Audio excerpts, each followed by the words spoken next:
আসসালামু আলাইকুম। আমি বাসায় যখন বিরিয়ানি রান্না করি তখন আমি এই মসলাটা রেডি করে নেই। তাহলে আর বিরিয়ানি মসলাটা কিনে ইউজ করতে হয় না। এখানে আমি নিয়ে নিয়েছি জিরে, এলাচ, দারচিনি, জস্তি, পোস্তাদানা। ভিডিও দেখানো অনুসারে যে মসলাগুলি ছিল ওইখানে আমি তাই নিয়ে নিয়েছি। আর এখানে চিকেনটা আমি ভেজে আলুও ভেজে নিয়েছি। আর যে মসলাটা রেডি করে রেখেছিলাম সেটা এখানে পেস্ট করে নিয়েছি। আর এখানে একটা হাঁড়িতে আমি পেঁয়াজগুলিকে একটু বেরেস্তার মতো করে নিচ্ছি। বেশি ভাজবো না, হালকা একটু ভাজা হয়ে গেলেই যে মশলাটা আমি রেডি করে রেখেছিলাম তার সাথে আদা রসুনের পেস্ট দিয়ে একটু ভাজা ভাজা করে নেব।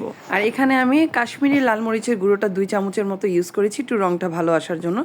আর ভেজে রাখা আলুগুলি দিয়ে নিব, দিয়ে কষিয়ে আগেই আলুটা কষিয়ে নিব, কারণ আমি আলুটা জাস্ট একটু ভেজে নিয়েছি, এটা কিন্তু আমি গালিয়ে নিইনি।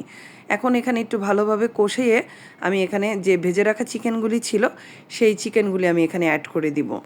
দিয়ে ভালোভাবে নেড়ে চেড়ে চিকেনটাতে আমি আর কোনো পানি ইউজ করব না, এটা ভালোভাবে একটু ভাজা ভাজা করে নিব যেন চিকেনের ভিতরে মশলাটা একটু ঢুকে যায়।